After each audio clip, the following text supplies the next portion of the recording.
If you could please state and spell your name for the record. It's Kelsey DeSalvo, KelseyDeSalvo. What is your profession? I am an endocrinologist. What is an endocrinologist? Endocrinologist is a physician that specializes in hormones and how they work in the body, including diabetes. Okay, I'll get to that in a second, but I want to talk just briefly about your educational background. You mentioned that an endocrinologist is a physician. I guess briefly describe your education. Sure.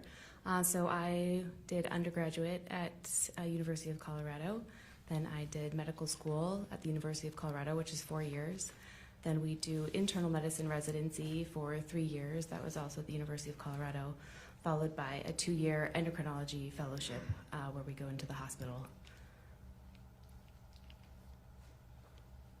How long have you been a doctor? I've been an MD since graduating medical school, but a board certified physician happened when I took my boards after my internal medicine residency. I was board certified in internal medicine. And then after endocrinology fellowship, I was board certified in endocrinology, diabetes, and metabolism. And how long have you been board certified in endocrinology? Since 2019. You mentioned that endocrinology deals with the, I forget what word but study, treatment of hormones? Yes. What types of hormones? Oh, there's so many different hormones in the body, but we kind of divvied up into pituitary hormones, thyroid hormones, adrenal hormones, and then in the pancreas, there's insulin and glucagon. So there's lots of different glands in the body that make hormones, that those hormones act on other organs. I'm going to be talking with you today about insulin. I believe you mentioned that diabetes is something that you treat. Yes. What is diabetes? So there's two, sorry, I'm just making sure the mic here. So there's two different forms primarily of diabetes. There's type 1 diabetes and there's type 2 diabetes. Type 1 diabetes is where something of the immune system attacks the pancreas and the pancreas is no longer able to produce insulin. Type 2 diabetes is where the pancreas is still producing insulin, but the cells are resistant to that insulin action. They don't want to take up sugar from the blood. And so there's two different kinds. And it sounds like the hormone primarily associated with diabetes is insulin. Correct. What is hypoglycemia? So medically defined hypoglycemia, there's two definitions. One is a serum blood sugar less than 55 if someone is having symptoms consistent with hypoglycemia, less than 45 if someone is not having any symptoms of hypoglycemia. Is hypoglycemia something in addition to diabetes that you treat in patients? Yes, so I probably see a patient who has hypoglycemia every single day in my clinical practice, and that is because I see a lot of patients with diabetes who are using insulin, and if they dose too much insulin, they can have problems with hypoglycemia.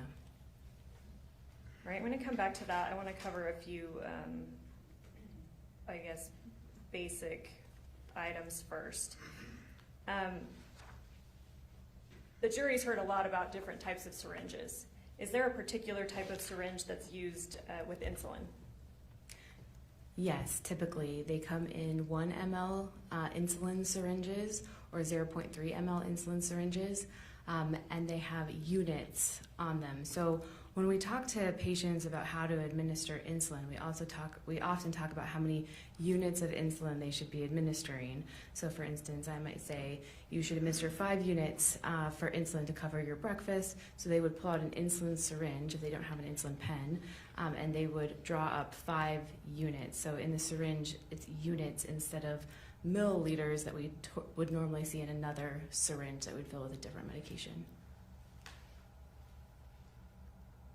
Is there something different about the needle with insulin syringes, or unique or particular? No, the needles themselves come in different sizes, so different people have different amounts of subcutaneous tissue, so we can order different size needles that go onto those syringes. So someone who's really doesn't have a lot of fat on their skin would use a really small needle, just like our pediatrics or kiddos. But then if other people need a little bit longer syringes, needle sizes, not syringes. Are you familiar with syringes that may be used, for example, to administer saline into a port in somebody? Yes, they often come in flushes, like saline flushes. They're often that's what we call them. They're in a syringe and they're pre-packaged. So the nurses just there's lure locks on them and they can just insert it onto a needle and then push the saline through. Those are usually in milliliters. How is a flush different than an insulin syringe?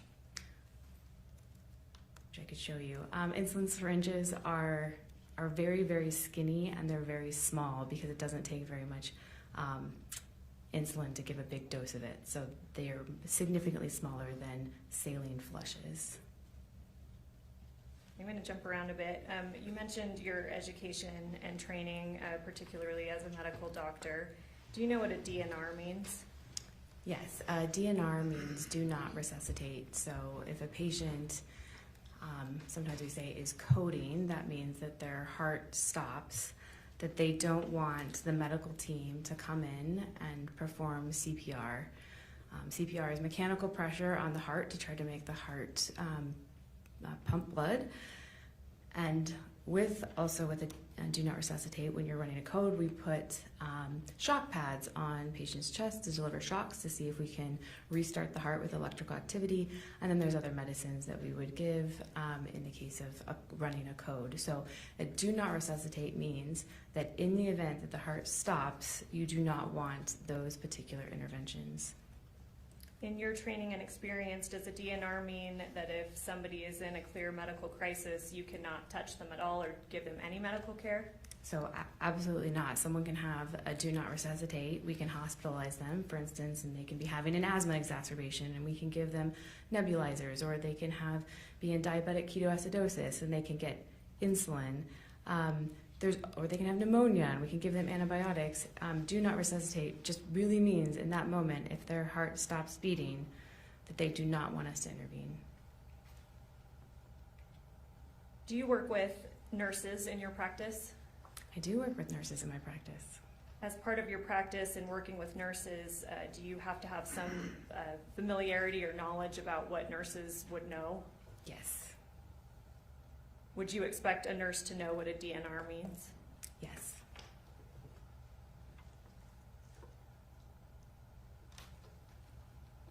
You said you work with hypoglycemic patients at least every day. Is that fair to your testimony? Yes. Do you test blood sugar often in your line of work? Yes, so most of my patients have continuous glucose monitors, which are little sensors that sit under the skin, and they will measure blood sugars every 5 minutes. So that is typically how I'm looking at blood sugars, is from these sensors that patients are wearing every single day, and we get these downloads. Now, some patients don't want to wear a continuous glucose monitor, and so they will prick their finger using a standard glucose meter, which is where they use a lancet and they get a little drop of blood, and then there's a meter that has a testing strip, and the blood you put it onto the testing strip and it goes into the meter, and the meter will read the amount of glucose inside that blood sample. So you've certainly done that type of testing with the pricking of the finger and using a glucometer. Yes. When you're doing that type of testing, do you wear gloves? Yes. Do nurses that work with you do that type of testing on patients? Yes. When they're doing that type of testing with pricking fingers, do they wear gloves? Yes. And why is that? Because you're dealing with someone else's bodily fluids, and there could potentially be infection risk. So you want to always make sure as a healthcare worker you're protecting yourself as well. So we recommend when you're dealing with someone else's bodily fluids that you wear gloves. We talked about your treatment of patients with diabetes and hypoglycemia. Have you ever dealt with patients with insulin overdoses? Yes.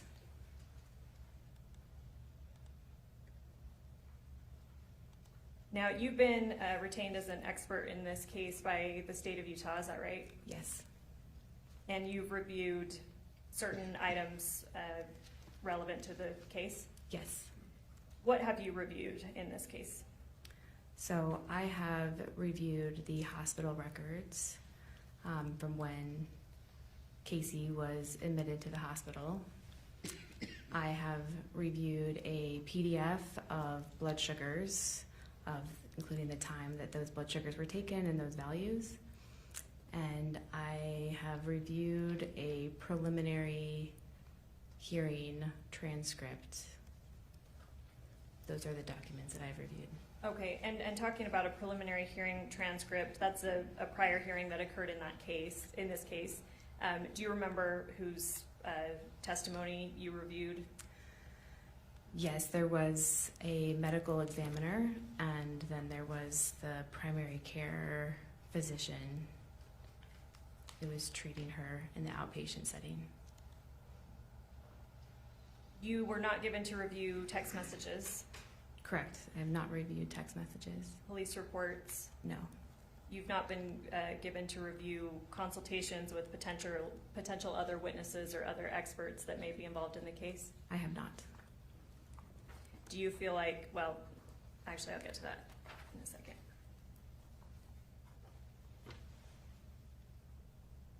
The jury has heard quite a bit from a bunch of different witnesses already about insulin, and so I'll try to keep this brief, and I know that you're the insulin expert, so as... Objection as to characterizing who's what capacity at this trial. Just wonder if the state could just ask her questions. Sure. I'll sustain the objection. Let's move on. I was just going to say that we'll try to keep it brief. So to the ability you're able to do that. And you've kind of already described in type 1 diabetes versus type 2, but briefly tell us what insulin does. Okay, so insulin is made by the pancreas. It gets secreted and it travels to every single tissue in the body, and it helps those cells take up blood sugar or sugar that's in the blood, so your body can use that later for fuel. So it puts sugar into muscles and into fat. If you believe it or not, there's only 1 teaspoon of sugar actually floating around everyone's blood. And so when you eat something that's really high in sugar, or carbohydrates is another word we use, your body has to have a way to put that sugar into muscle or into fat so you can use it later for energy. And insulin is the key that kind of unlocks those cells that allows glucose to move from the blood into that tissue. Is insulin necessary in some form in the human body for it to function? Yes. Is there, I guess, what is endogenous insulin? Endogenous insulin is insulin that is made by the pancreas, and it is secreted as something called proinsulin, which has a C-peptide chain attached to the actual active insulin molecule.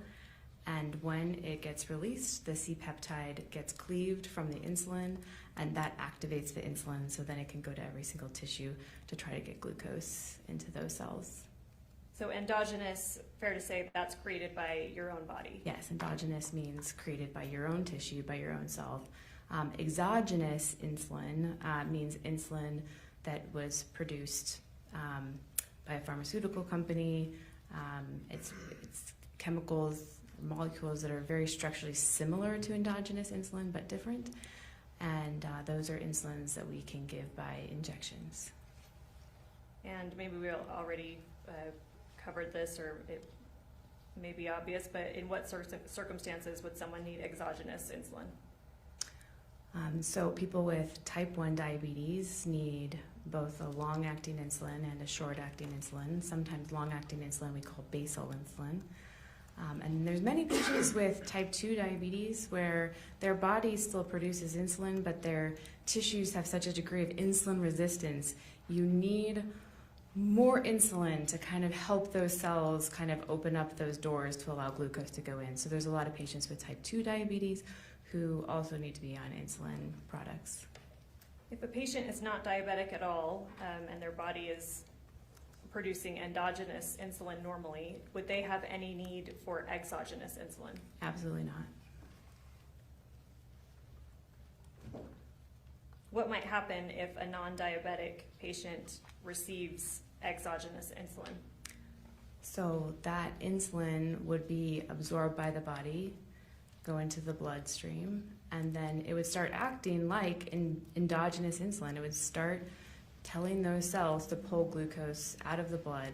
And if that's an inappropriate release or use of insulin, the blood sugar is going to start to drop because your body didn't need that extra insulin.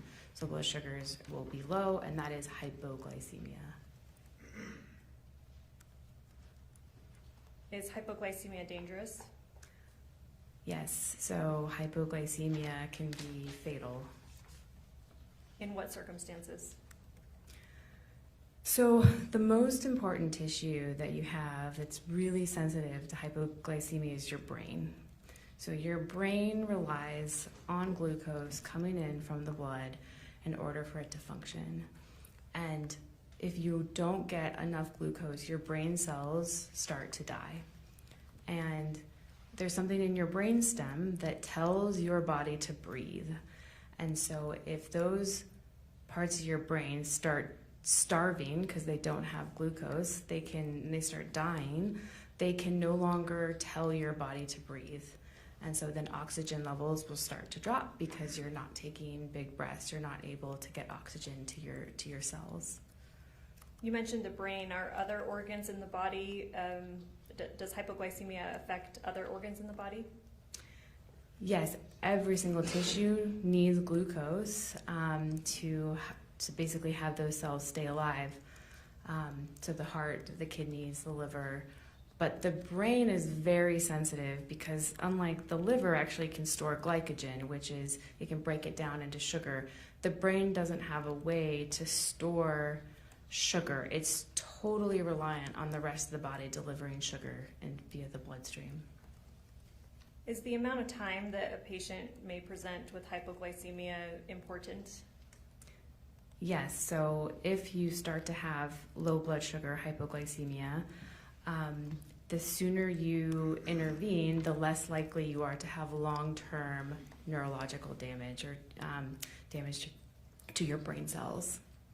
So if you correct that very quickly, people can go back to their normal baseline. However, if their brain is starving glucose for hours, then we often see cognitive deficits where people don't recover back to their baseline. They can't think like they used to. And certainly if there's hypoglycemia that can precipitate a seizure, that is very damaging to the brain tissue. So it sounds like hypoglycemia can reach a point where, fair to say, irreversible brain damage. Yes, you can get irreversible brain damage from hypoglycemia. Can it also be fatal?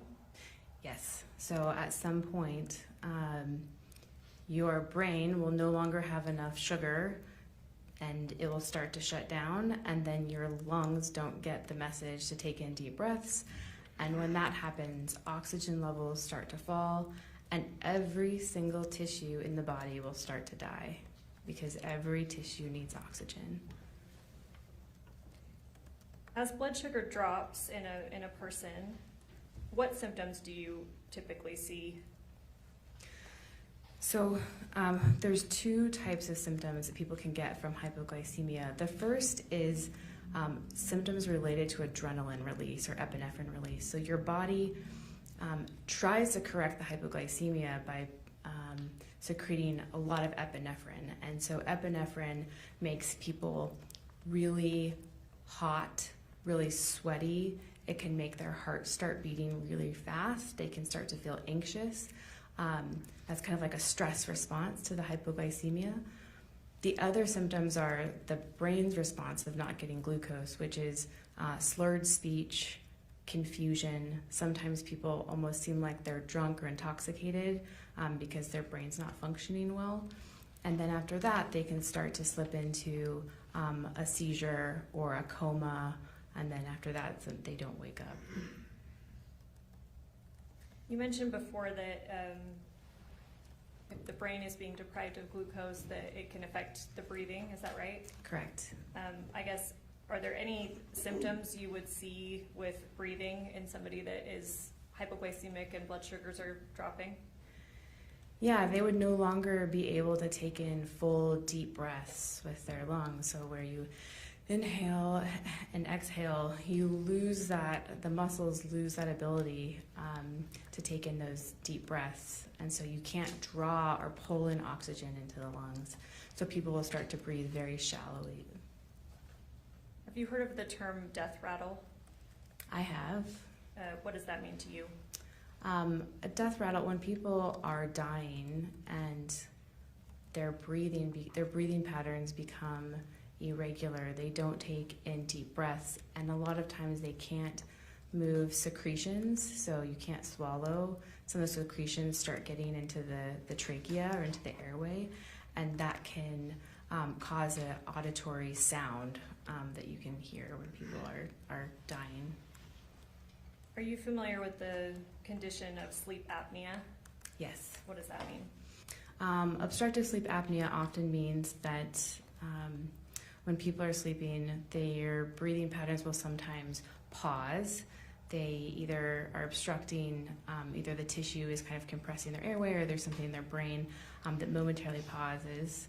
Then oxygen levels start to drop. The brain can sense that, and it will send a signal all of a sudden to tell the body to take in a deep breath. So sometimes people will gasp awake. So sometimes people are snoring, they'll stop for a few seconds, and then they'll kind of will gasp to pull in all that air to correct the hypoxia or the low oxygen levels in the blood.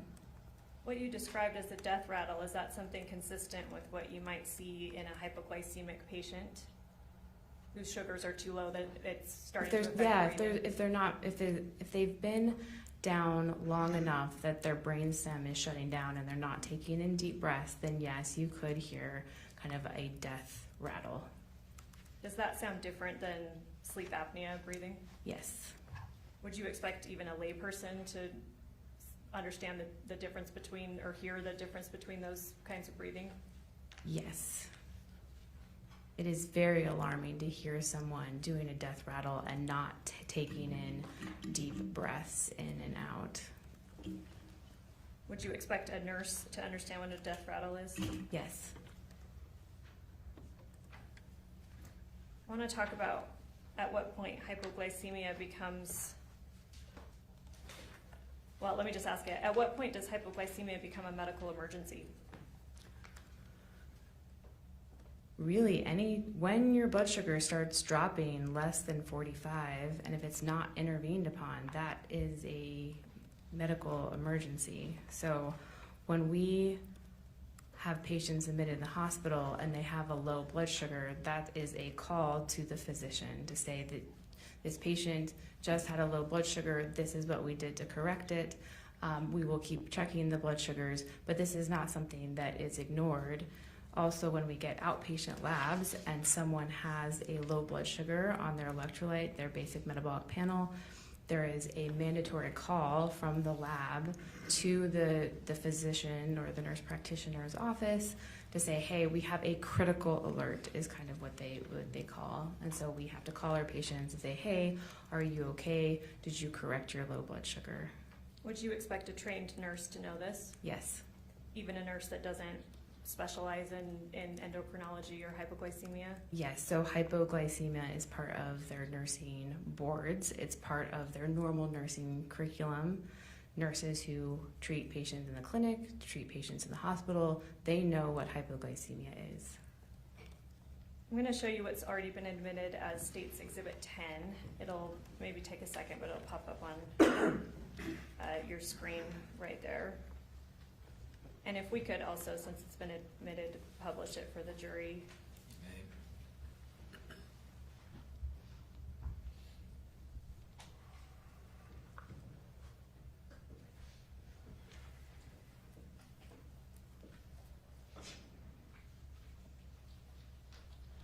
Do you see that on your screen? Yeah, Sorry, it is. flickers. It was flat. Okay. Yeah, I can see it. Do you recognize this? Yes, I do.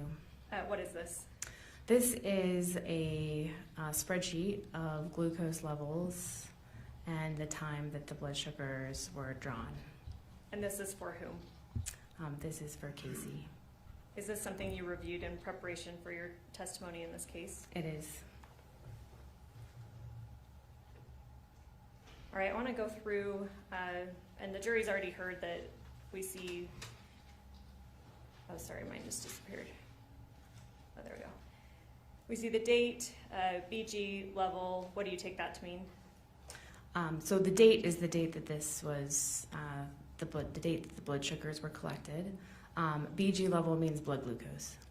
And then do you understand the difference between here, the monitor time and the actual time? Yes. So you have to set the time on a monitor, just like with old clocks or things that you'd have to set the time and set the date for those to be correct. And so sometimes patients don't set the accurate time.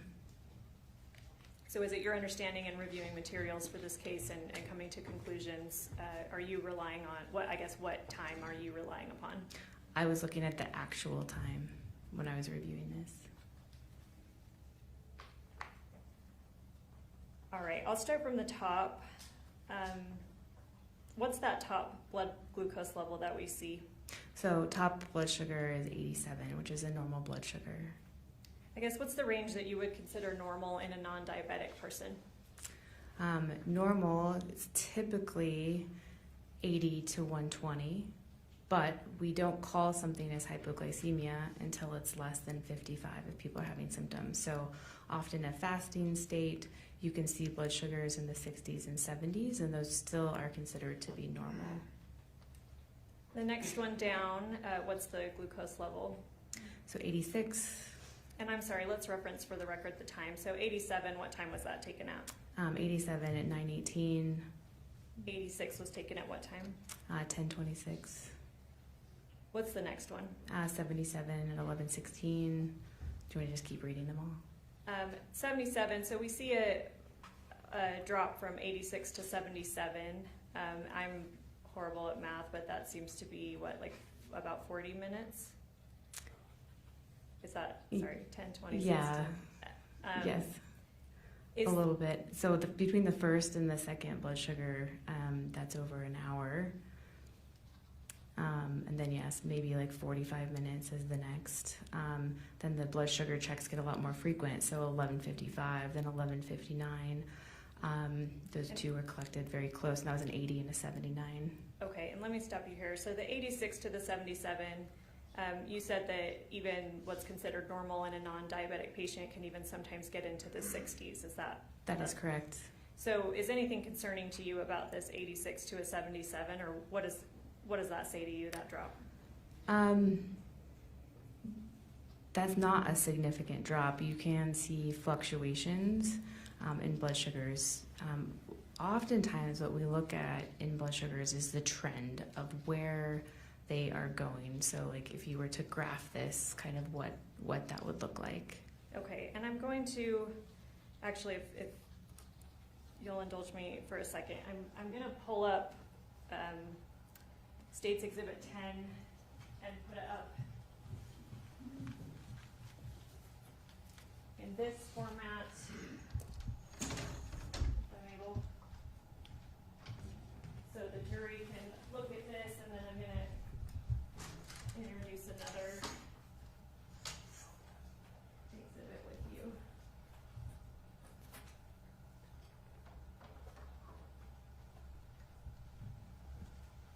If we could pull up just for the witness right now, what's been identified as States Exhibit 176.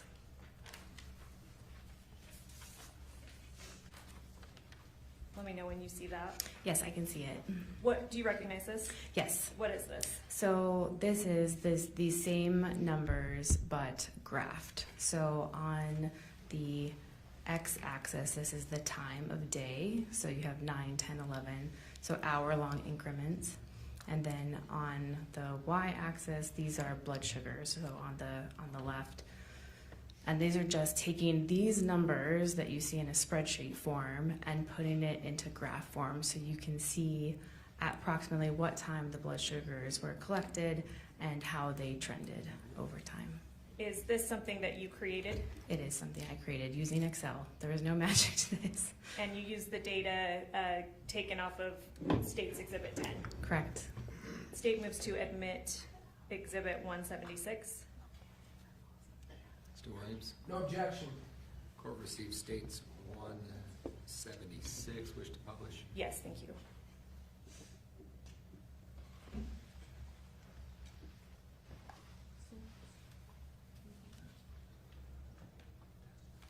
And I'm sorry.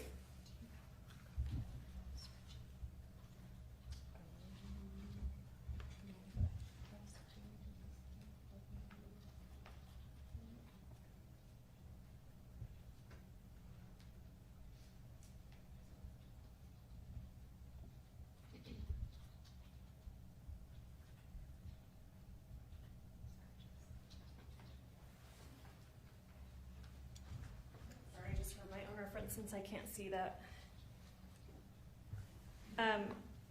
Okay, so why is it helpful to have it graphed this way in a trend rather than on in this form in Exhibit 10? This is how we as physicians usually look at blood sugar. So when someone is wearing a continuous glucose monitor or they come in with a glucose meter, these devices will form graphs like this. And so it is helpful to see kind of trend over time what is happening. This tells us a lot when we have patients on insulin, how fast the rate that we see blood sugars fall tell us information about likely, what kind of insulin was used. We gather a lot of information when we're treating patients with diabetes based on looking at these blood sugar trends over time. All right, turning back to State's Exhibit 10, are you able to see this? Yes. Okay. I believe we had covered, I had asked you about the 77 number taken at 11:16, is that right? Yes. In the trend in 176, where is that seen? So dropping down to that 76 is happening in between like 11 and noon. So that's exactly, that would be the 11:16 reading on this chart. And then the next reading we see is what after that 77? The next ones are kind of 79. I mean, it looks like 80 on this chart, but 79. And 76. those were taken at, so the next one is 80. Taken very close to noon, so at 11:59. Okay, so we have an 80 at 11:55 and a 79 at 11:59. Mm-hmm. That spike up from 77 back up to 80, is that something normal in a person? You could potentially see that fluctuation. Why do fluctuations happen? Fluctuations happen because there's a lot of things going into when your cells are using and pulling blood sugar out of the blood. So if someone's more active, for instance, you're going to see a little bit of drop. If someone is fasting, sometimes you can see a little bit of a drop. So there can be some normal fluctuations in blood sugars. But again, we like to typically look at trend of where things are going. Right, so the next one down we see, I believe, is 76. You see that one? Yes. What time was that taken? So the 76 exactly. Sorry if you want the exact numbers.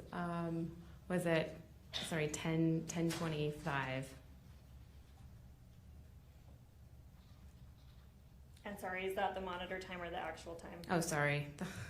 Sorry. It's just kind of far away. It's 12:31. And then the next one we see is 69 at 12:57. You see that? Mm-hmm. What does that drop from 76 to 69 say to you, if anything? So when I look at this, technically that blood sugar in the 60s is normal, but you can see that if you were to graph this, it is trending down. So even though those blood sugars aren't quite in the hypoglycemia range, they are trending in that direction based on this. You don't see a fluctuation where all of a sudden you have a blood sugar that's 69 and then it bumps back up to 75.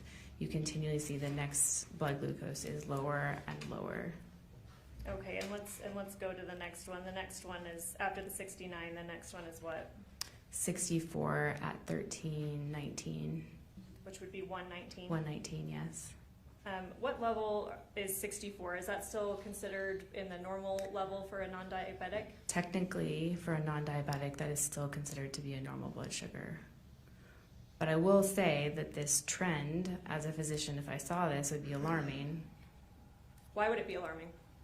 Because the trajectory of that line is if you don't intervene, eventually you will cross that 55 spot if that trend continues.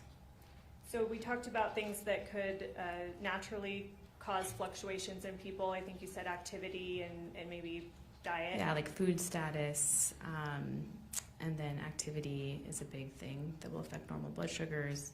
Is this trend that we're seeing up until the 64 level, is that something that can be accounted for just based on activity and diet? It would be unlikely if someone was really, running a marathon or something like that. Sure, you might see blood sugars kind of drift down in this fast pattern. The next one after 64 is what? So then there's a 43 at 143. And that is officially abnormal hypoglycemia.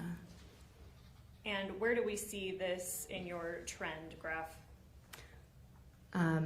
So you're starting to see that at in between the hours of 1 and 2 o'clock. You will see that blood sugar grafted right above the line 40. And you said 43 were officially in hypoglycemic. Yes, officially hypoglycemic. What kind of symptoms would a person be exhibiting at blood sugar of 43? So they would be feeling very hungry, they would be feeling very anxious, they would be feeling sweaty, their heart would be beating very fast, and they would start to be getting confused, so maybe having slurred speech, not able to make rational decisions. Maybe if they were trying to walk, they would be stumbling. The next one that we see down is after 43 is what? That's a 30, and that is obtained at 2 o'clock. What physical symptoms might we see in somebody with a blood sugar of 30? All of those same symptoms that I talked about earlier would still be persisting with 30.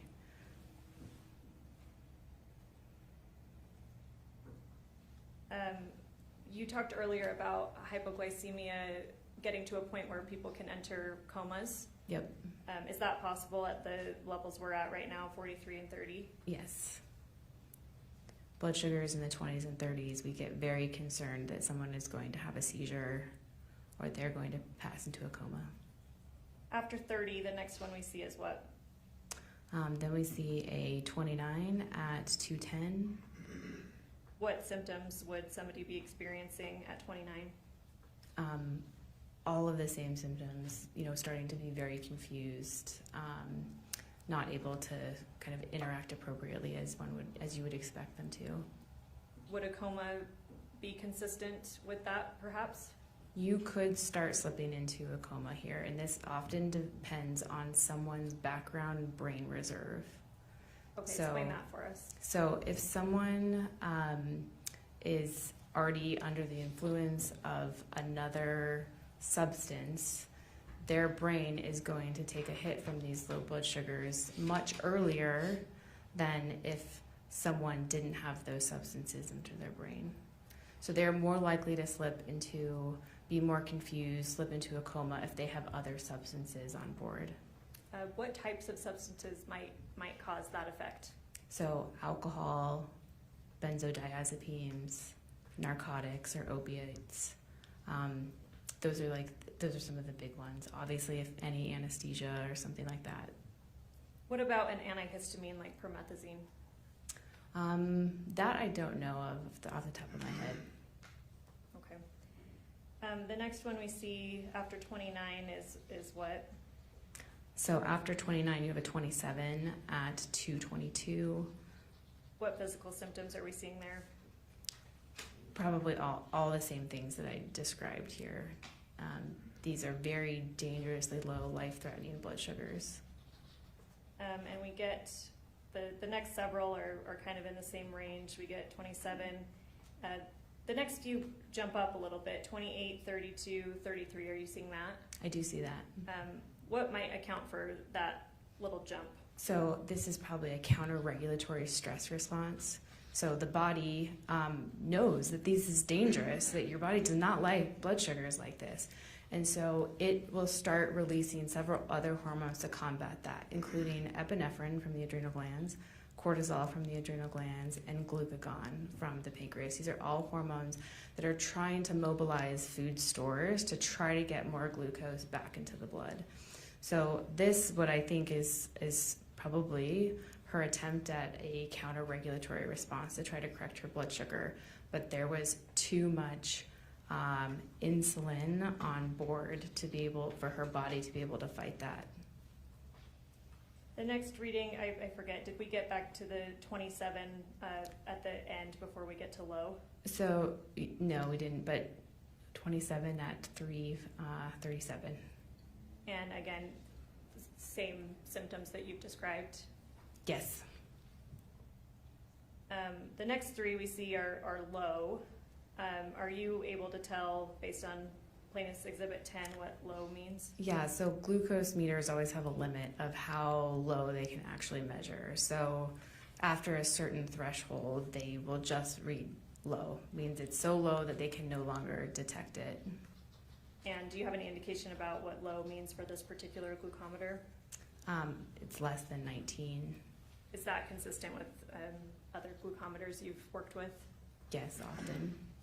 The jump from 27 to at least 19 and potentially lower, what does that say to you?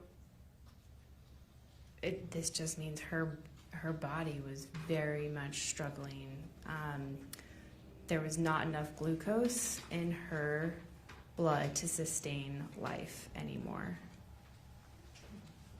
Was she, well, we know she was still technically alive at this point. How do you explain that? It's a sustain. So after a certain period of time, your blood sugar will drop to nothing in the blood. But probably before that happens, the brain that's controlling your breathing doesn't have enough glucose to send that message, and so you're going to start building up carbon dioxide in your blood, and you're starting to get oxygen levels that are going to drop, which means other organs are going to start dying. Once we get to these low measurements, which is 19 or below, what physical symptoms might we see there? For how long this has been going on, kind of the hours from 2, 3, 4, 5, 6, 7, someone is going to be in a comatose-like state with blood sugars like this for that sustained period of time. Now, if someone has a low blood sugar into the 27, we fix it within 15 minutes, they're going to start feeling a lot better. But this is a long time to have low blood sugars. We talked before about the process by which somebody tests blood sugar using a glucometer that is a prick. Remember that? Yes. I believe you started talking about around, and correct me if I'm wrong, around 43 is where we may start seeing symptoms of confusion, slurred speech, inability to move around as well. Yes. Is that fair? Yes. At what point would you expect in this chart someone to be unable to physically do the process of testing their own blood sugar? If you're able to say. Yeah. That drop, when it drops from 43 down to 30, anytime after that, it would be incredibly hard for someone to test their own blood sugar. And I say that because of the time of how long there was already a low blood sugar in the 40s and how much time had passed, that the body is losing its reserve to continue to check. Those people are very confused.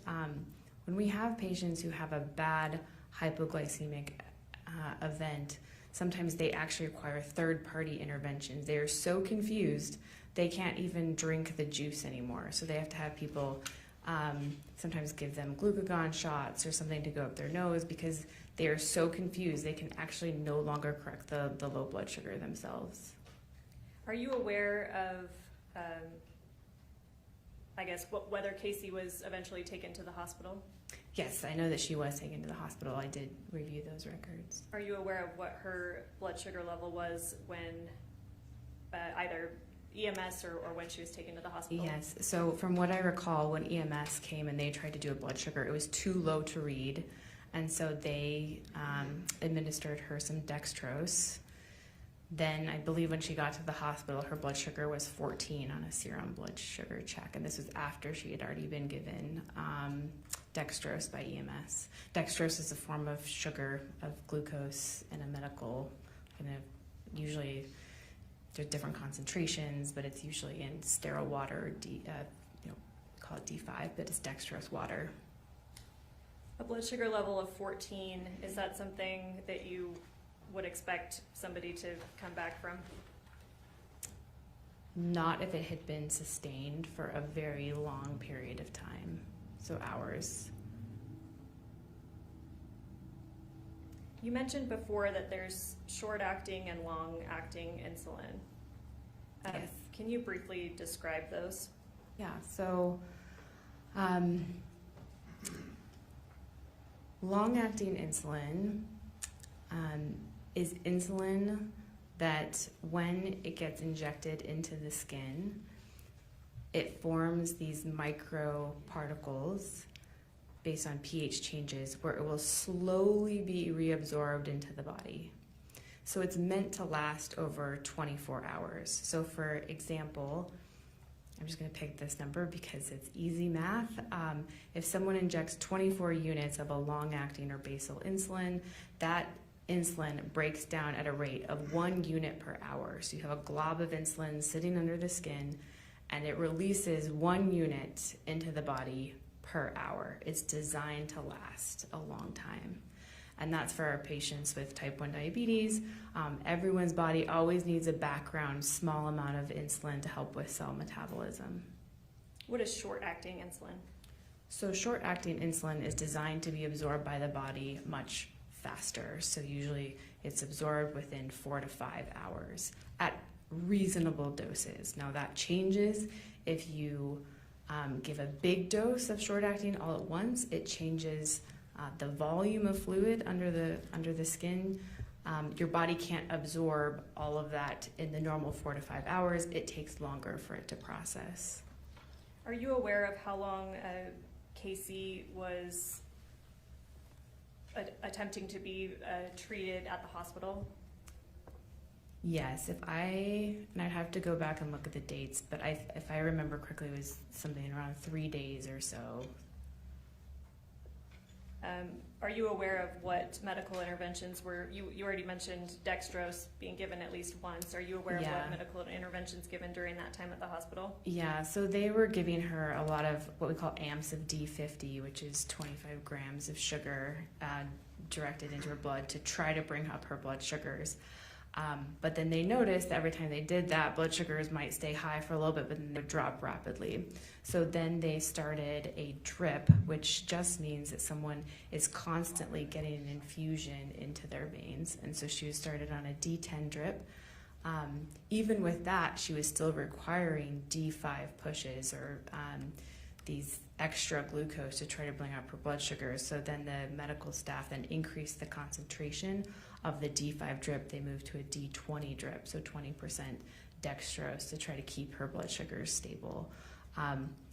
All this to say is she got a lot of glucose by the medical team trying to stabilize her blood sugars, which tells me that she received a large large dose of subcutaneous insulin. So insulin that was injected into the skin. And let me stop you there. You say large dose. What does that mean for a person that's not diabetic?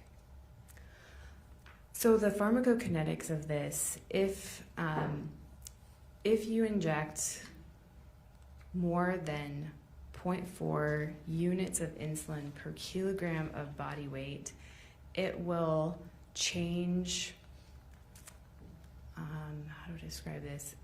It changes how long the insulin lasts in the body. And so for her, when I had looked at her body weight in the past, that's roughly about 38 units of insulin. So anything greater than that or a higher amount, you're going to expect her body's going to take longer to metabolize that insulin. It's going to take, as I said, probably days to metabolize that bolus of insulin that went under the skin. And you said anything greater than 38 units would have this effect? Yes, and that's based on textbook kind of calculations of insulin per kilogram. You mentioned that part of your conclusion that she received a large dose of insulin and that it was administered subcutaneously. You may have already described that, but tell us again what that means. So if we inject insulin into the vein, that's insulin directly into the bloodstream, insulin is rapidly cleared within 5 to 7 minutes of being administered into a blood vessel. But if you inject it into the skin, then that insulin slowly has to break down. Those insulin particles have to move to a vessel to be distributed to the rest of the body. And so that's where different insulins, their onset of action change. It's because how they're designed to break down underneath the skin.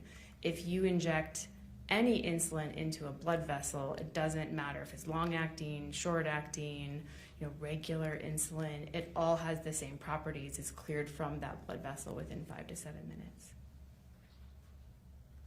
Is that true even if given a huge amount?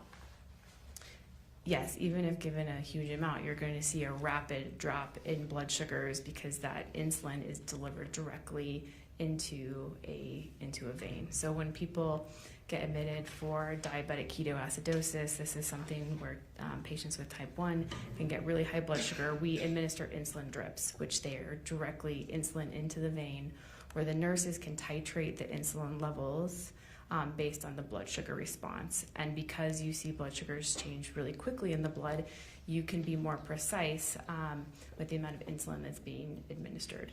If you administer insulin into the skin,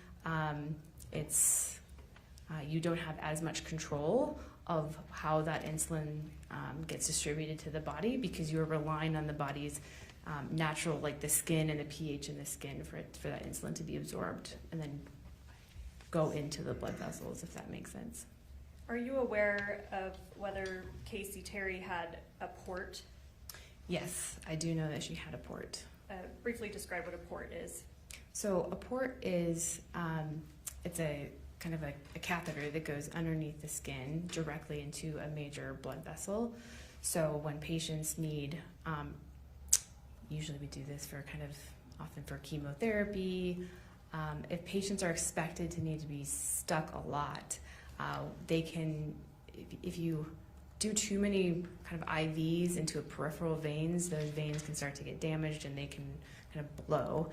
And so then it's difficult to get people to have access. So often if we anticipate someone's going to need a lot of injections, we will put in a port. So that's something that goes into one of your bigger blood vessels, more in your central body. Part of your conclusion was that Kacee was administered somehow subcutaneous insulin. How do you know that this was not given through her port? Because with the port, if the insulin was injected into her port, it would have gone directly into a blood vessel, and so you would have seen that drop within 5 to 7 minutes. So, looking at that graph, which has disappeared. Sorry, can we put back up Exhibit 176? So, based on this, it is based on the rate of change of blood sugars. it is theoretically possible that insulin could have been administered via a port at 119,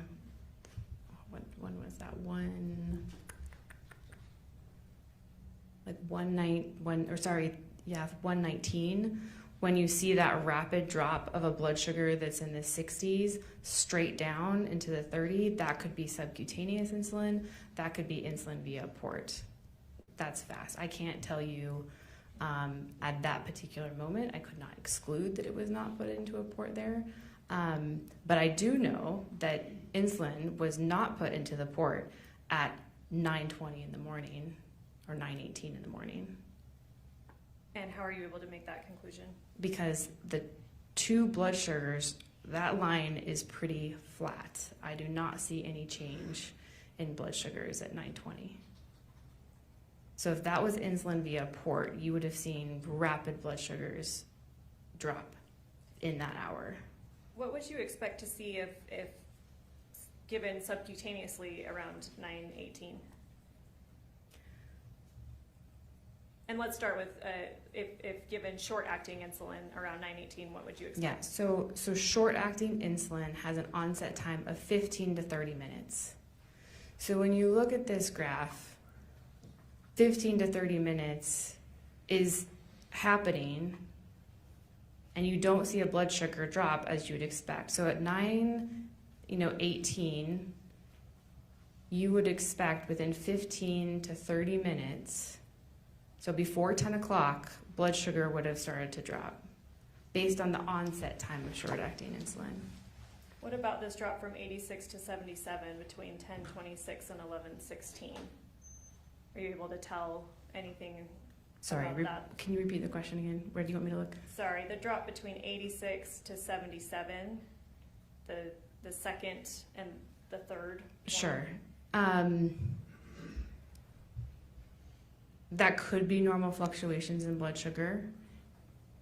It's hard to exclude. There could have been a small amount of insulin injected at that time. It's hard because you do see a change there. It's not a huge change. So again, it's hard to say, is this just physiologic variation or was there a small amount of insulin given at that time?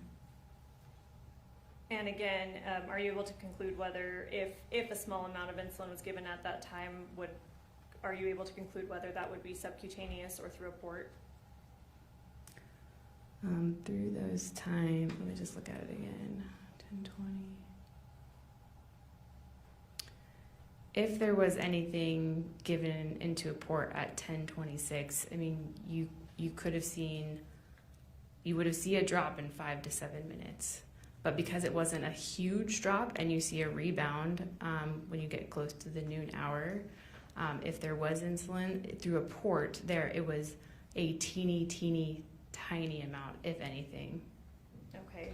And at some point, you say you become very confident that the insulin could not have been given through a port. Where do we see that?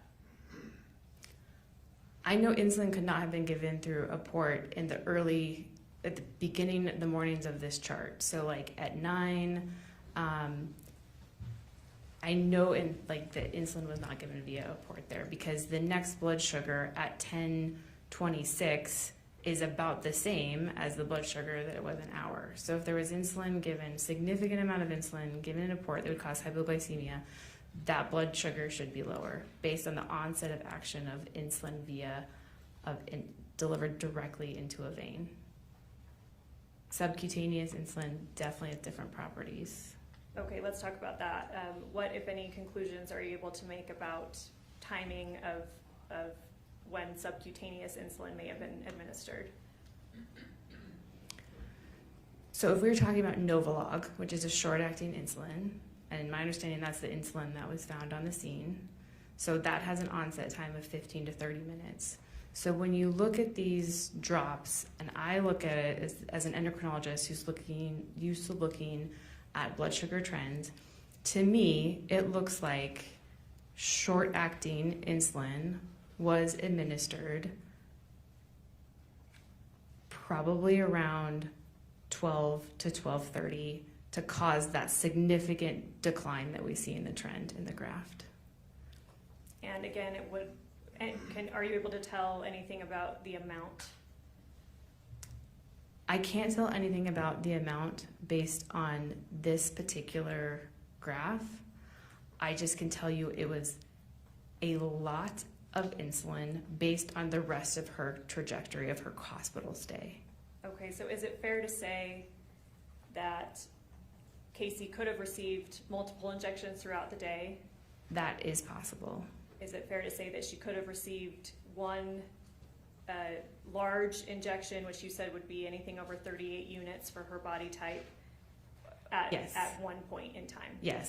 So based on this, I cannot exactly say how many injections were given, how much was given at each time. I just know that during this day she was given a large amount of subcutaneous insulin.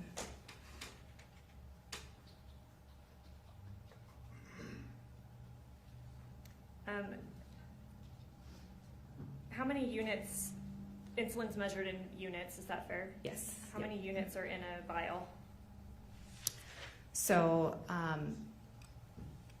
there are 100 units per ml of insulin, and their vials typically come in 10 mLs.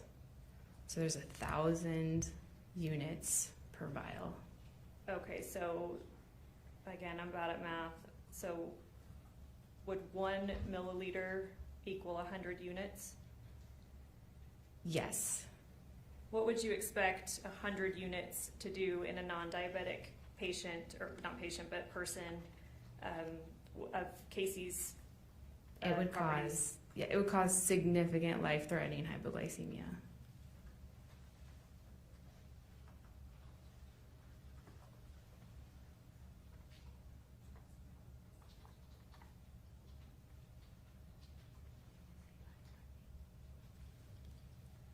We talked about kind of the treatment or reversible window or optimal, I don't know, I'm putting words in your mouth.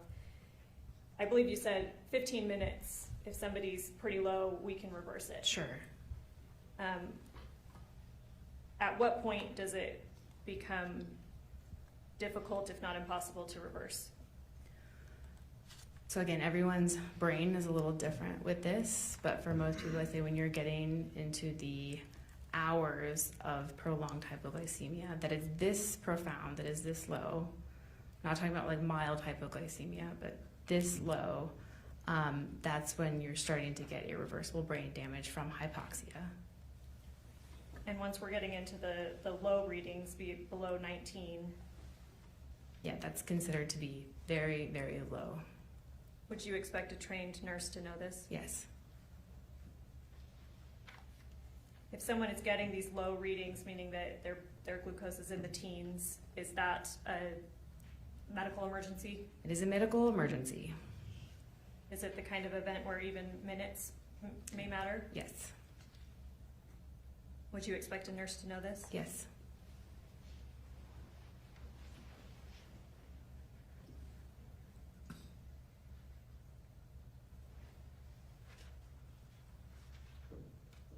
Could Kacee have potentially survived if given medical care at some point in this graph?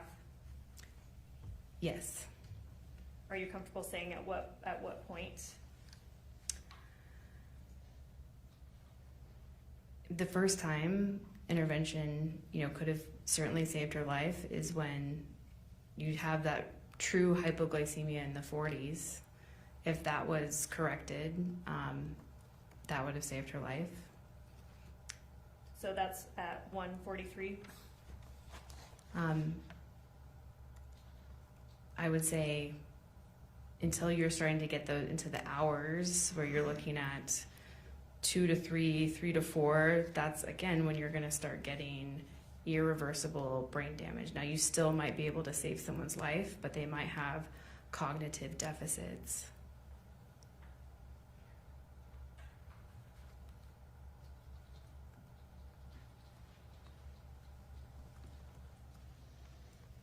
Is this trend or these results that we're seeing with blood sugar. Could that be the result of any kind of natural body process or other disease? There is only two things that cause prolonged hypoglycemia in a hospital requiring D10 and D20 drips. One is profound insulin overdose. The second thing is something called an insulinoma, which is a 1 in a million event where someone has a tumor in their pancreas that produces insulin. But we know that she did not have a tumor in her pancreas based on autopsy reports, which leaves insulin overdose.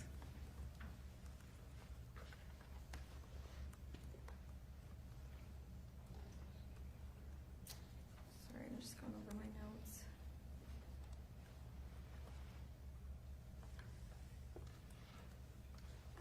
In your professional medical opinion, was hypoglycemia a substantial factor in the cause of Kacee's death? Yes.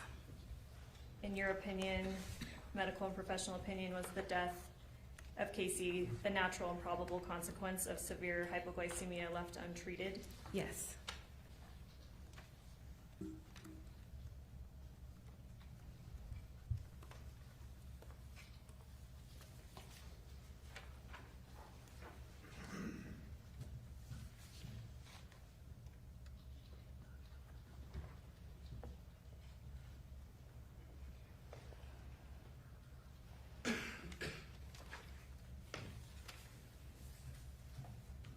Thank you. I have nothing further, and we can take down Exhibit 176.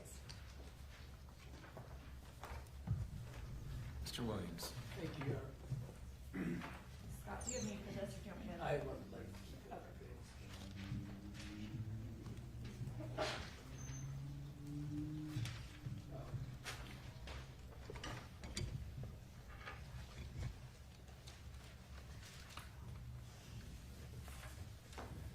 Good morning, Dr. DeSalvo. Hi, good morning. Nice to see you. It's nice to see you. We were able to do one consultation about a month ago or so, I think, right? Correct. Fair enough, I'll let you drink some more. Sorry. We're pushing through till noon. I'm not doing too If much. you need more time, I- we're I good. think I can make it. All right. When did the state first reach out to you to be an expert witness in this case?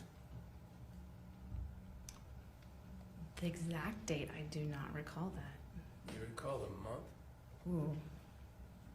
I don't, actually. It's... Taking notes or I anything as you don't. work with the state? 2 months ago? I don't recall. Well, I don't have my notes in front of me. I'd have to go back and look. I'd have to look. It's been a while. 2 months? No, it's been longer than 2 months. 3 months? It's been longer than 3 months. After March 20th of 2024, that's for sure, right? Or 2025. It was after March 20th of 2025. It was after a year ago, right? Sure, I mean, do you have the dates? You could tell me. I have no idea. Oh, I okay. have no idea when they came to talk to you. Okay. I did It's been a while. I mean, you had said you had started up, you've never been an expert witness, right? Not in trial. Not in trial. You've never been involved in, excuse me,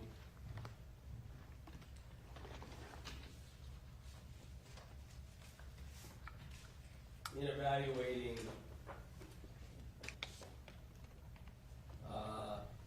in consultation with a criminal case, right? No, not with a criminal case. Only with malpractice cases.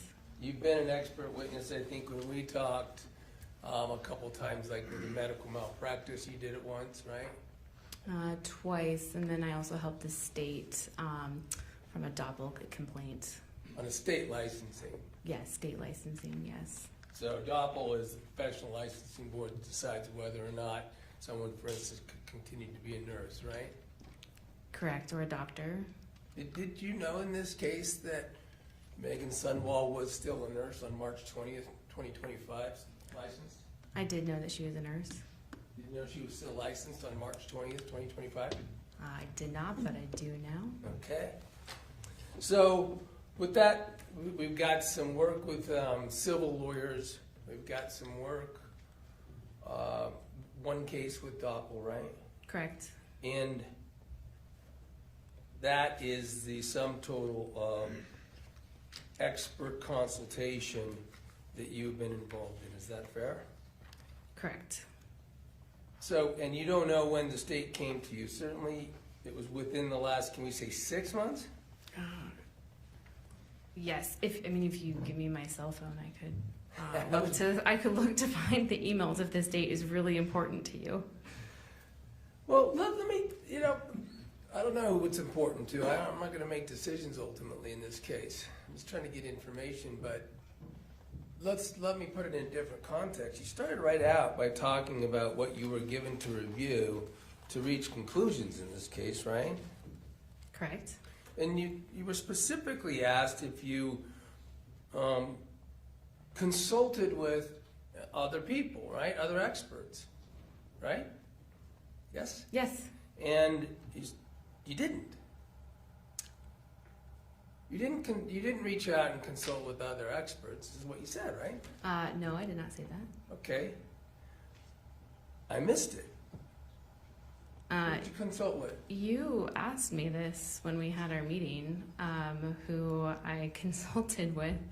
It wasn't specifically about this case, but I did reach out to someone I had trained with at the University of Colorado, Dr. Cecilia Lewong, and I did ask her, with short-acting insulin overdoses, how long in her experience she had seen people have hypoglycemia in the hospital, and her answer was days, and I did tell you that. Well, I'm not going We to. had our meeting. Yeah, I'm not going to need to go back to our meeting. We're going to talk about what you know now. So I just want to establish who you did. Did you know at the time that you started working with the state that they had already been working with an expert witness named Dr. Uribe?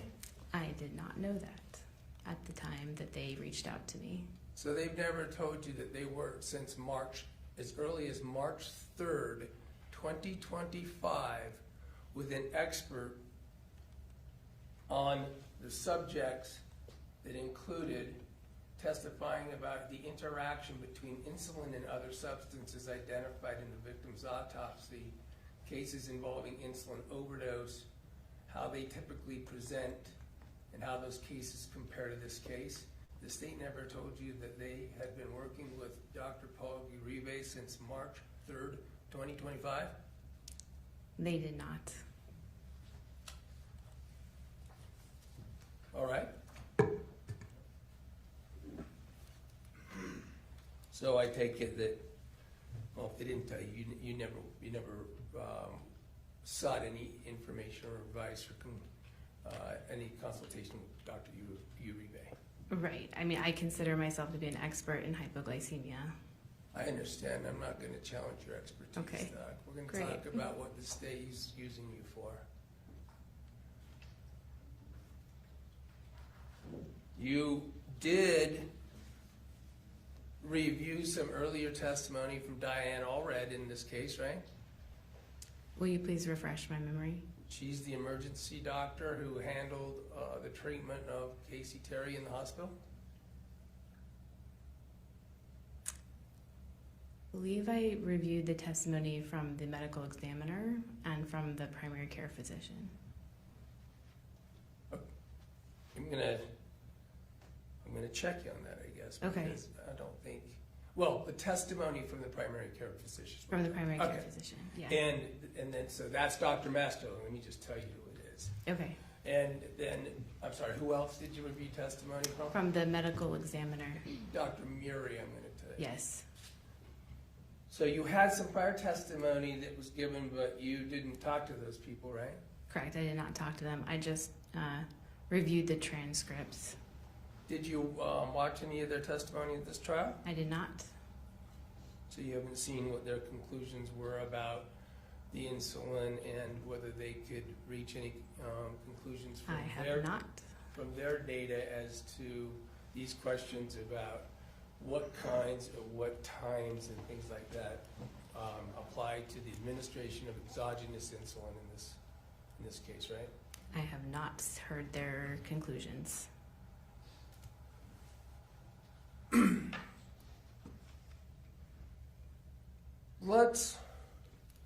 Can we agree in general that sort of dealing with glucose levels and the interaction with insulin, blood sugar levels, things like that, there's a lot of variables in assessing that data, right? Yes. Some people, food, consumption of food and what kind of food, proximate to introduction of insulin could be relevant, right? Sure. The medical history of someone, right? Of course. Like, for instance, you know since you read the testimony previously of Dr. Mastiller that she was noted by him in his chart to be suffer from hypoglycemia.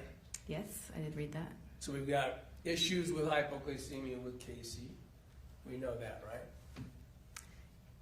Yes, I believe he said that she was reporting some issues with hypoglycemia and that there was a referral placed to endocrinology, but that consultation hadn't taken place. Okay, Kacee didn't go, but Dr. Mastiller indicated in his testimony specifically that she suffered from hypoglycemia.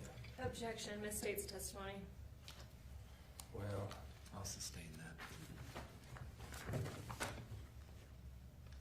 that's fair. Let's get really specific and careful.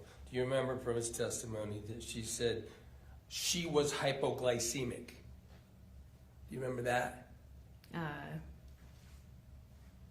Not specifically, but if you want me to read it. I don't want anyone suggesting I'm not being fair.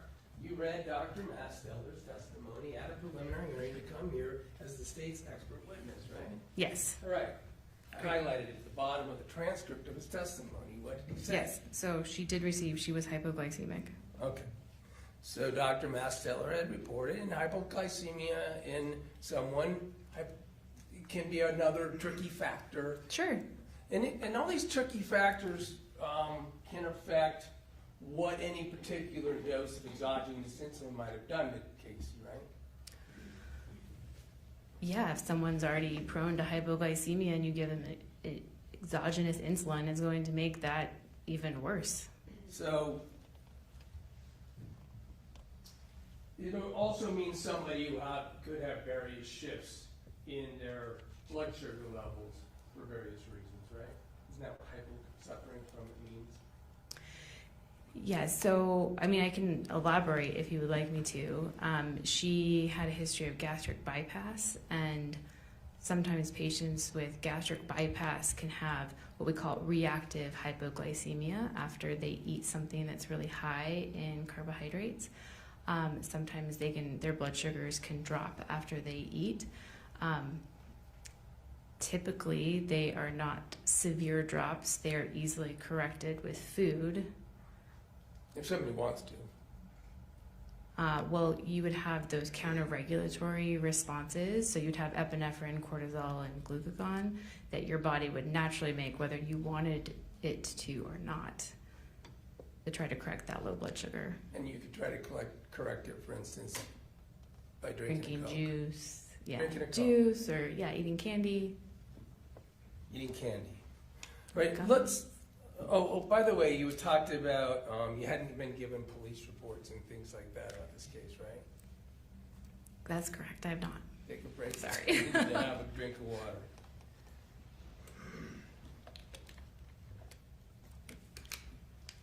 Prosecutor asked you about DNRs and those sorts of things. Sure. Right? I mean, you knew, didn't you, or did you, that this whole case is about a whole text exchange exists in this case about this being a circumstance where the parties were involved in the notion that Kacee Terry was going to commit suicide by introduction of exogenous insulin. Did you know that? I did hear from the prosecutors that that theory was involved. Okay, so that when they go over there during this day where these charts and can you keep that, put that chart up too, please? Where this data that we were talking about, I'm going to talk about a little bit more, was an event that the text messages showed, at least according to those messages, Kacee Terry had communicated and planned with Meggan Sundwall to commit suicide, for Kacee to commit suicide, right? I haven't seen these text messages, or I think you're telling me this. Yes. No, I'm not telling you anything. I'm not allowed to testify. Okay. Well, I have not seen. I have not personally seen this exchange of text messages between Meggan and Kacee. Fair enough. If you would like me to review them here, I'm happy to do that for you. I don't. We seen them ad nauseam. What I want to ask you is, did you know that the event that this information is related to was set up, at least in the evidence of the case, as a suicide event? Okay. Well, I do now. Okay. Well then, let's talk about what you concluded with some of this data. Water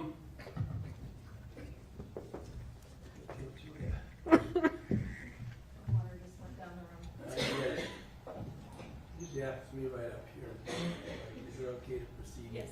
Because she's here with me. Yes. All right, you had said normal blood sugars was like 80 to 120, right? Yes. Yes. This 9:18 hour in the morning is the first data you were able to get from this chart, of course, right? Yep.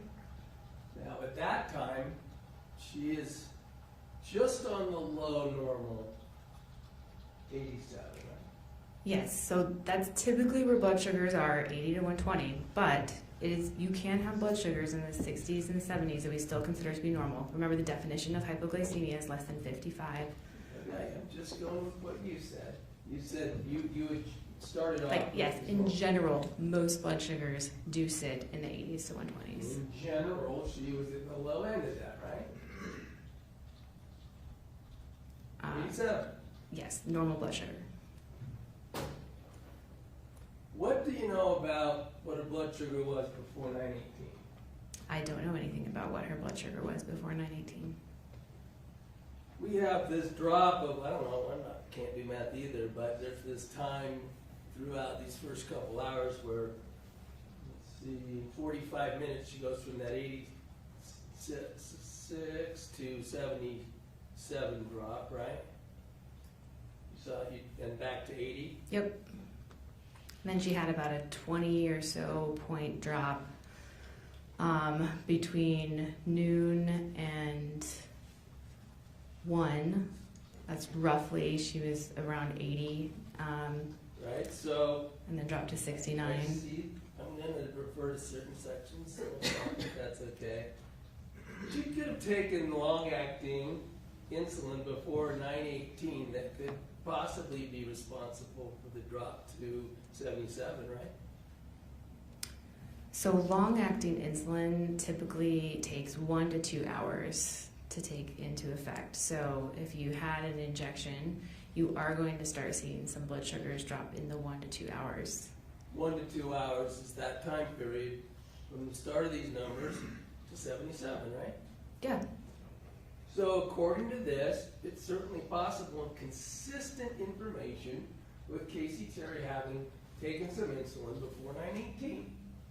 Could have happened, right?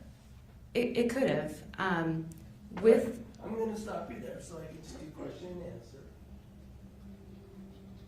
Now, your conclusions also are that, let me get to the final one.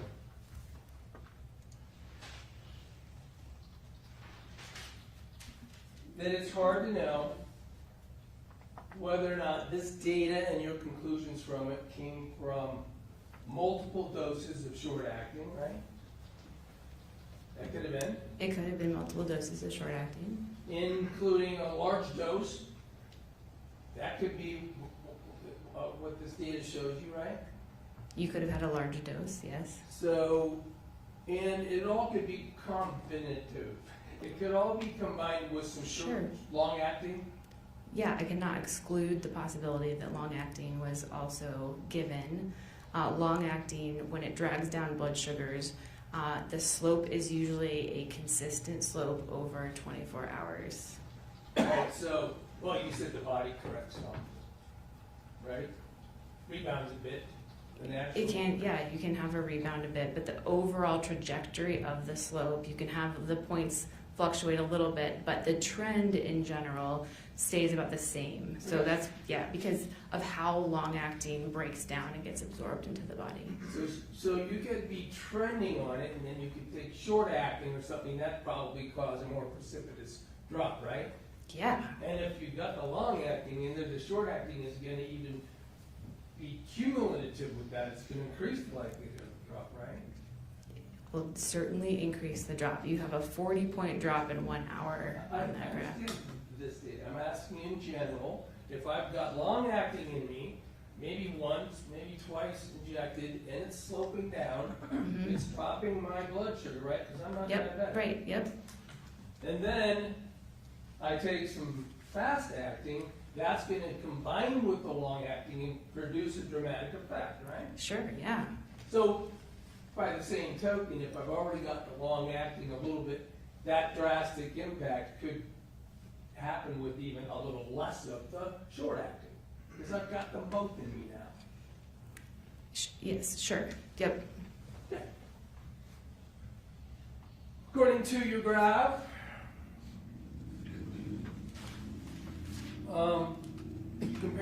and your comparison of the chart, then we have these features where, of course, we see this drop ultimately at 2:00 p.m. to a reading of that 30, right? Yes. And you indicate at that point in time, given the symptoms of someone who has a blood sugar level at that level, they're probably unconscious. Or close to. They are certainly feeling it because that is a fast drop for someone in 1 hour. And in fair enough, let's see, I guess we could be, you say it depends, there could be some various factors. They could be dizzy, I thought you said slurring the words and things, might not be unconscious. Yeah, so when that's, Might be shaky. yeah, when their brain doesn't have enough glucose, yeah, the first things would be slurring speech, confusion, stumbling when they're walking. And those symptoms would progress. All right, but conscious. Yeah, people can be conscious for a period of time. Could be able to do some basic tasks. Could be, right? Yeah, just like, how people who are intoxicated can do certain things, but not well. Right, like you could stick yourself with a syringe and push a plunger, right? Yes, if there was insulin already in the syringe drawn up. Did you know there were text messages where she was saying she was gonna preload insulin into syringes? I did not know that. Okay. Anyway, throughout these 30s, then, even in the course of this drop on your graph, that stops at 2 o'clock, let's say these are the 30s all the way to 4 o'clock, right? Between 2 o'clock and 4 o'clock, she's fluctuating in the 27 to 30, I think it is. But very dangerously low. Dangerously low. Yes, dangerously low. Certainly dangerously low, but capable of sticking yourself with a needle. I would question that statement. Okay. I thought I had the answer right here. 33 But this is now an hour to hour and a half later of prolonged hypoglycemia. That is different than when you hit someone if they have a low in the first 5 minutes of hypoglycemia. Now you're talking about hours. Okay, everything that happened after 2 o'clock, prior to 2 o'clock, let's see if we can get some agreement on that, because I was talking about 30. Everything prior to roughly 3 o'clock is an event that is consistent with Kacee Terry doing it to herself with a needle, right? I can't tell you that based on these data alone. I don't know based on these data who was the person who, just based on these numbers, who pushed the syringe Just like before. Just like Van Lee said. Right, just before 2 o'clock, I can tell you after that that person is going to be comatose and they are not checking their blood sugars after You're saying 2 as soon p.m. as they go unconscious, I don't know if it takes a medical degree, but they're not able to inject it into themselves as soon as they're unconscious, right? Correct. And they're not able to check their blood sugar when they're unconscious. So, somewhere where she loses consciousness, in these 30, 29, 27, 28, 32, 33, 27 numbers, somewhere in there, where she clearly loses consciousness, probably early in there, right? Probably. Everything before that, she could have done whatever happened in terms of exogenous insulin going into her blood, right? She could have. Nothing in the evidence that you have seen, including the medical records and everything else in this case that you reviewed, there is no way to conclude that anything was administered into her after she lost consciousness. Agreed? Agreed. That's all I have. Redirect. Yes, I'll be super quick.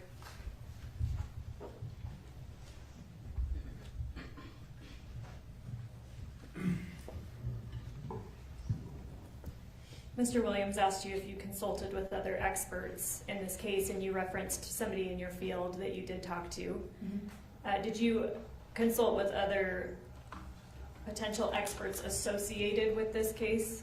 No. If there was Mr. Williams referenced Dr. Uribe, I'll represent to you that he's a medical examiner. Object. Okay, so would you have reason to consult with a medical examiner in this case? No. You don't need any opinion of a medical examiner to reach your conclusions here. Correct. I consider myself to be an expert in hypoglycemia, so I did not need to reach out to someone of a different specialty to help formulate my opinions. Mr. Williams, and we'll see if you remember this because it's now been a few minutes, but he was talking to you about potentially insulin being given somehow to Kacee before 9/18. You had more to say, and Mr. Williams cut you off. Do you happen to remember what more you had to say? Only long-acting insulin, which takes, again, 1 to 2 hours to start to see the onset. There you can start to, like he said, from that drop from like the 80s into the 70s, could that have been long-acting insulin that was given, an hour or 2 hours before? And I think I could say yes, that's possible. But then the following curves are just not consistent with just long-acting insulin. So just long-acting insulin, how it breaks down, it would drag the blood sugar down slowly. It would be not a very steep slope of that curve. It would be more of a gradual. So when I look at this pattern, what is always striking to me is how that slope changes a little bit after 1 p.m. You can see that dramatic drop. So to me, that is most suggestive of short-acting insulin being administered around that time.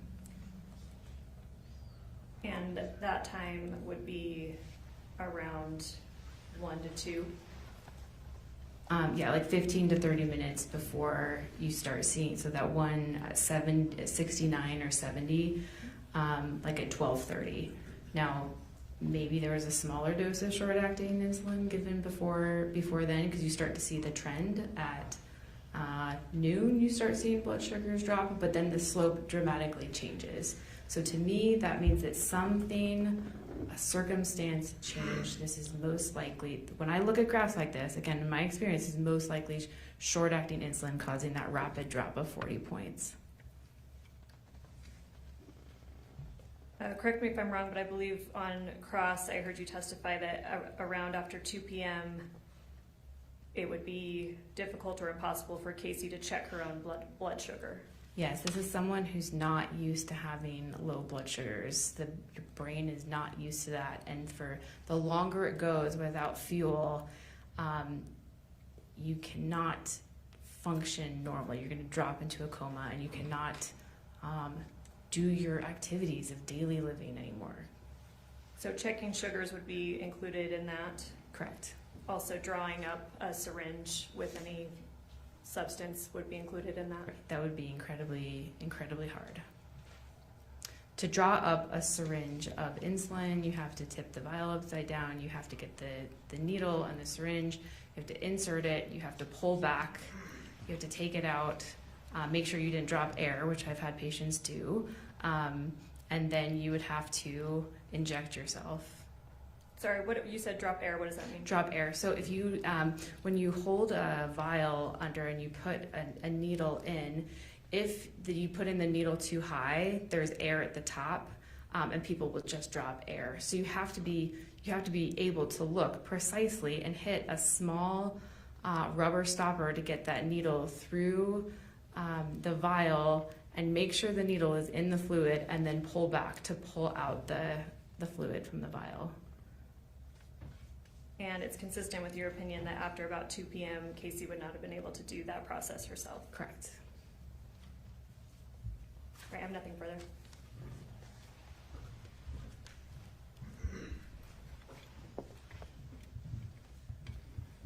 So a shaky person getting real low blood pressures around 2, blood sugars around 2, etc.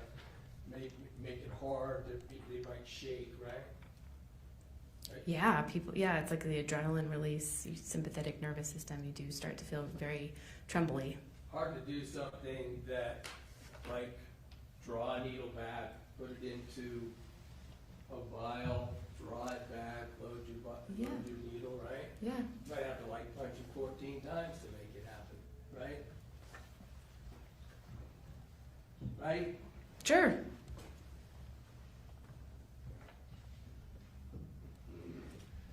And once again, if there's long lasting on board, you have a general trend down, as we see on this graph, till about just after 1, right? Correct. And you've got insulin in your blood. It might have been there even before 9:38. And you add some, you're going to have the combination effect. It's going to be more drastic, right? Right? Yes, but I want to be clear. The beginning of this graph doesn't necessarily mean it's long-acting insulin. This is just like it could have been short-acting insulin as well before then. But okay, just to clarify. The point is that there's insulin in here doing something. This drastic drop is going to be more pronounced with less administered at 2. Can we agree on that? I've got exogenous insulin that's going to go in me, and I've already got it in me. Maybe short, maybe long. I've already got insulin in me. It's going to take less to make me drop quickly than if I had no insulin in me. Is that fair to say? Because the combination? Yeah, a combination. Any type of insulin that's under the skin, combination, it can cause a big drop. Okay. So that could have really revved up something that's already going on. Let's finish this.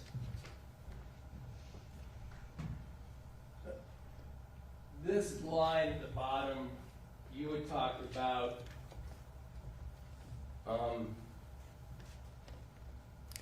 anoxia, right? Yes. Anoxia is causing that's lack of oxygen. Correct. That's why the brain starts really to get damaged, right? Correct. And you talked about time, and the longer that goes on, the less ability to recover. Correct. These You have low- irreversible brain damage. And these low levels, we don't know what they are. They're under 20 for hours. They're under right? 19, yeah. So Could be 0, could be 10, could be 13, could be 14. And that circumstance just is not compatible with the brain being able to function for very long, right? Correct. I mean, especially not going to recover after 3 hours at that level, right? It'd be very unlikely. Thank you. Can I just ask one redirect?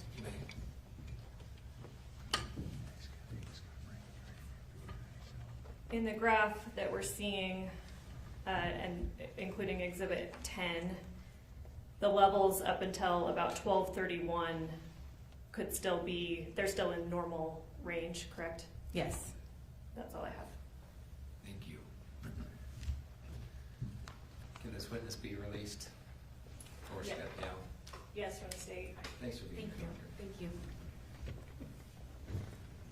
Council, please approach.